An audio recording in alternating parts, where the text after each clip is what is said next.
You walk into Dan Murphy's or BWS for a quick carton. You see low carb, super crisp, premium import, Byron Bay in a bottle. And you feel like you're making a smart pick. But here's what they don't tell you. A lot of beer brands on Australian shelves are selling you a story, not value. Sometimes it's a label trick. Sometimes it's a pack size change. Sometimes it's craft branding, after the brand got bought by a multinational. And sometimes it's an actual product recall. In today's video, we're exposing 7 beer brands Australians should think twice about. And at the end, I'll reveal 3 beers that are actually great, straightforward, transparent, and worth your money.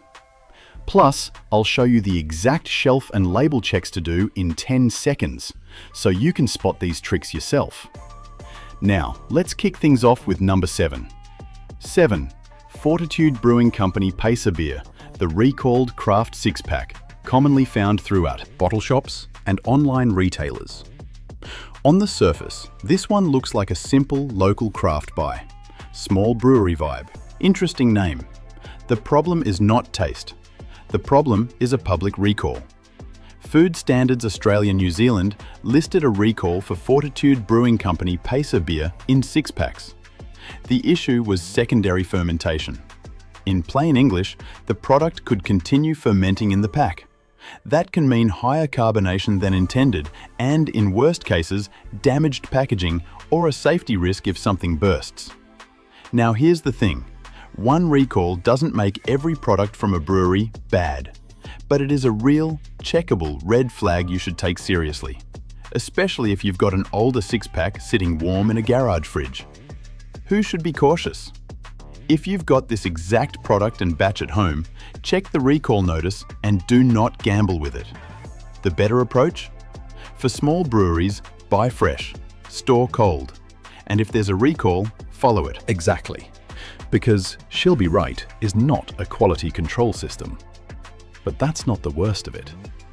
Number 6 is a reminder that even low alcohol beer can get caught in a supply chain mess. 6. Überbrau Ultra Low Alcohol Lager and Henninger Lager, the 2 products hit by a packaging chemical recall commonly found at Aldi and selected bottle shops. These look like safe, simple grabs, especially the low alcohol option.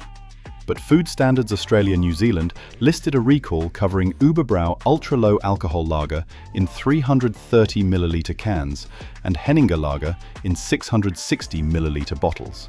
The reason? A chemical on the outer packaging. The recall notes it could cause an unpleasant odor. That is a big deal because it's not about your preference, it's about product integrity.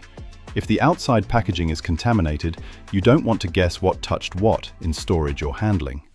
Second issue, low alcohol products often move slower on shelves. So if you're buying them, you need to be extra alert on date codes and storage conditions. Third issue, this is exactly why cheap can become expensive. If you buy a carton, hate the smell, and tip it out, you didn't save anything. Who should be cautious? Anyone who bought these exact products in the listed sizes and dates. Check the recall notice before you crack one open. Better approach? For low and zero alcohol beers, buy from high turnover stores and always check the recall pages once in a while. Now, let's move to the everyday stuff most Aussies actually buy in big packs. Number 5. Great Northern Super Crisp Lager, the mid-strength crowd pleaser, commonly found at Liquorland, Coles Liquor, Dan Murphy's, and basically everywhere. This one wins on popularity. It's positioned as easy drinking, low bitterness, great northern conditions. But here's where the value story gets slippery. First, alcohol strength. This is a 3.5% beer. That means you're getting less alcohol per can than a typical 4.5 to 4.8% lager. Now, if you prefer mid-strength, totally fine, but a lot of people buy it like it's a full-strength default. Second, the price pattern. As of recent Coles Liquor listings, the 30-pack of 375 milliliter cans is priced in the mid-50s, and it's shown as "was" in the high 60s. That big "was" price makes the current price feel like a steal. But the only honest comparison is unit price per litre and cost per standard drink. Third, the brand reality.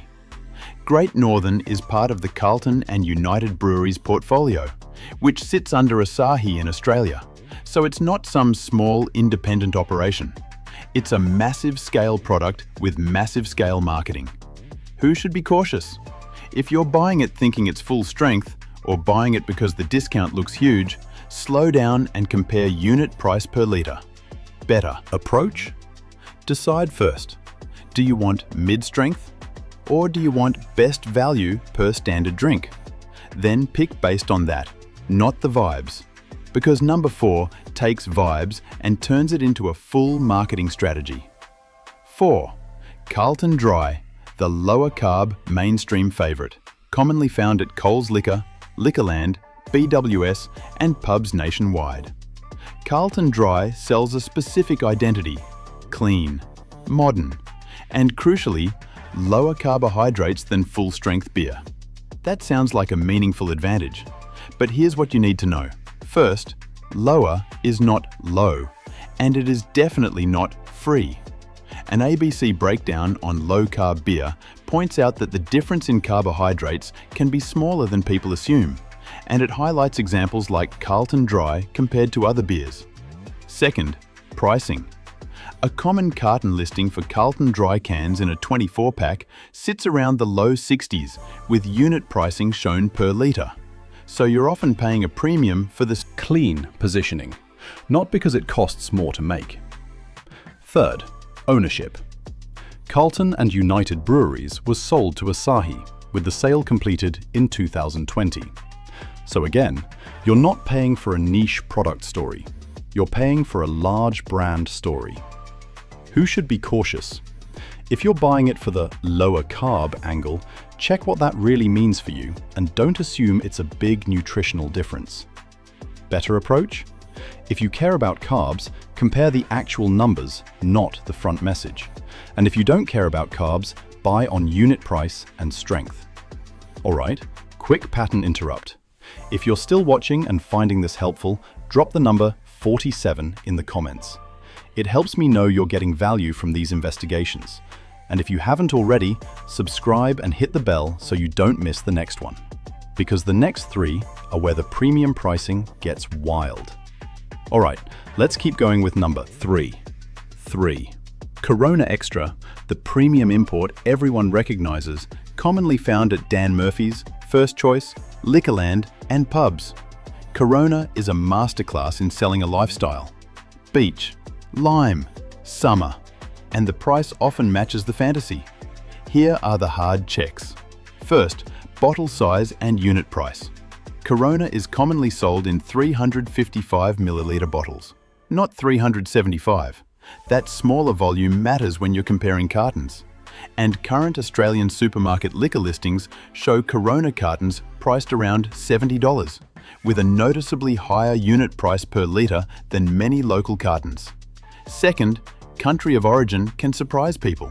Some Australian retailer listings show Corona Extra with country of origin shown as China, while other listings position it as Mexican.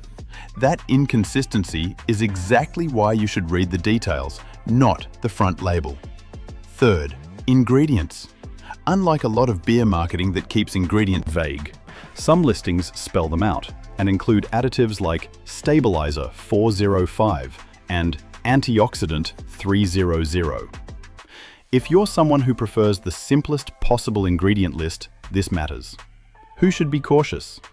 If you're buying Corona, assuming it's always a Mexican import, or buying it without checking unit price per litre, you're the exact customer this brand is designed to win.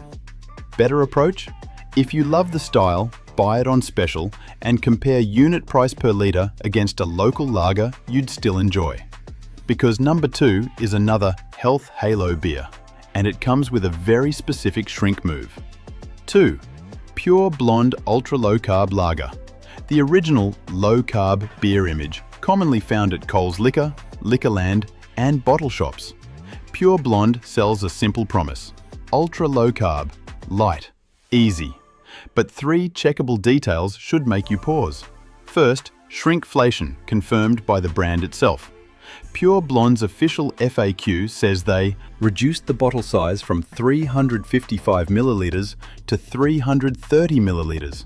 That is less beer per bottle. If the shelf price doesn't drop to match, you pay more per sip. Second, the claim language. The brand FAQ also leans into 90% less messaging, but that statement depends on what they're comparing to. Third, the low-carb reality check.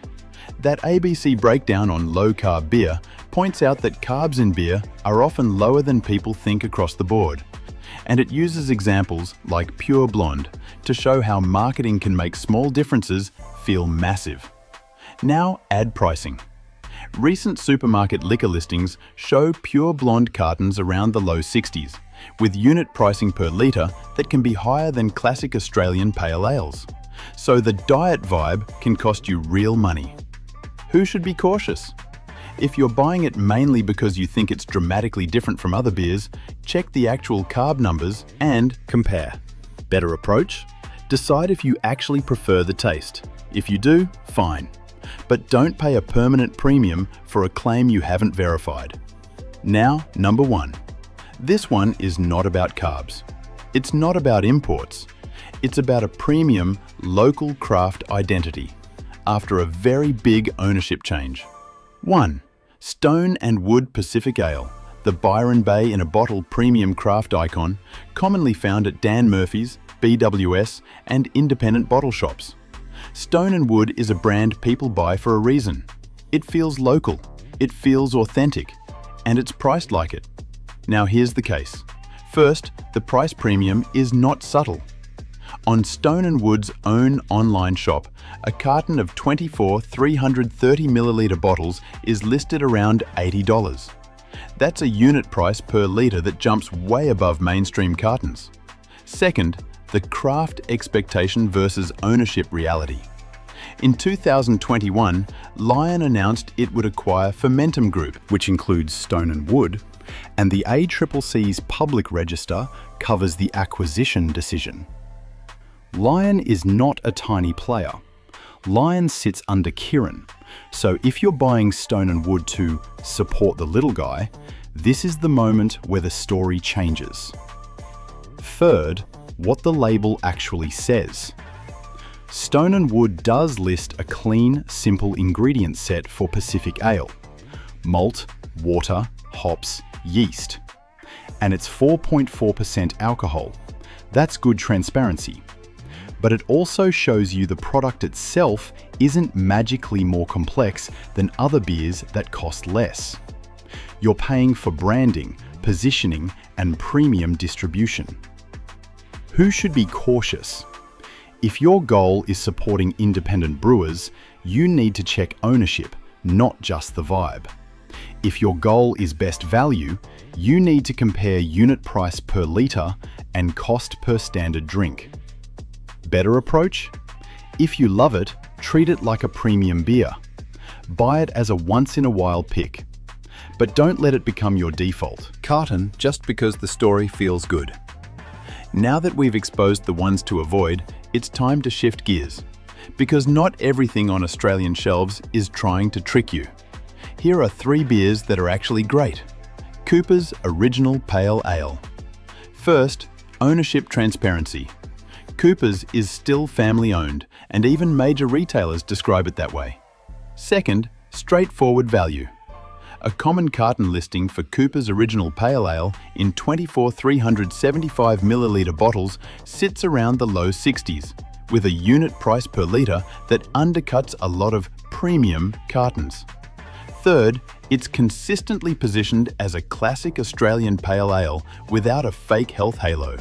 No clean carbs messaging, no lifestyle theatre, just a well-known style, made for people who like that style.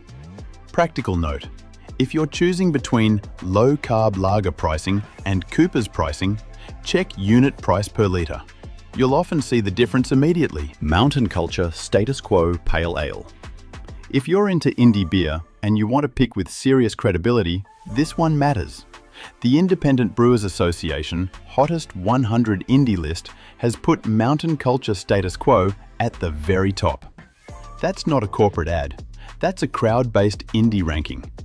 Second, it's widely sold in 4-packs, so you can try it without committing to a full carton. Third, the branding is not pretending to be healthy. It's positioned as flavor-forward pale ale, transparent in what it is. Practical note, this is usually in the craft section, not the discount stacks. Look higher, not lower, and check the canned on or best before details. Bent Spoke Crankshaft IPA. Another heavy hitter in the indie world. In that same Independent Brewers Association Hottest 100 Indie list, Crankshaft consistently ranks extremely high. Second, it's a clear style. It says IPA and delivers an IPA identity. No vague, crisp buzzwords trying to cover everything. Third, it's commonly available in 4-packs at major retailers, which makes it a practical upgrade from overpriced premium imports. Practical note, if you're paying premium prices anyway, put that money into an indie beer with indie credentials. Now, so how do you spot these tricks yourself when I'm not there with you in the aisle? Here's your quick checklist. First, always check the unit price, dollars per litre, not the carton price. That's how 330 milliliter bottles quietly cost more than 375 milliliter cans. Second, check alcohol strength. 3.5% versus 4.5% changes what you're actually buying. If you care about value per standard drink, strength matters. Third, watch for shrink moves. If a brand quietly drops from 355 milliliters to 330, you should assume the value changed, even if the label tries to spin it as aligning with the segment. Fourth, treat lower carb as a claim to verify, not a reason to pay extra. Look up the carb numbers, compare, decide. Fifth, check ownership when craft is part of the selling point. If supporting independent brewers matters to you, you need to confirm who owns the brand today, not who owned it 10 years ago. Sixth, if you ever see a recall, take it seriously. Don't guess. Don't finish the carton. Check the official notice and follow it. Seventh, finally, don't buy the story first. Buy the facts first. Then decide if the story is still worth paying for. Look, the Australian beer market is full of marketing tricks designed to make you spend more while getting less. But when you know what to look for, you take back control. You vote with your wallet. And companies notice. If this video helped you see through the marketing, hit like, subscribe if you haven't already, and share this with someone who always grabs the same carton without checking the details.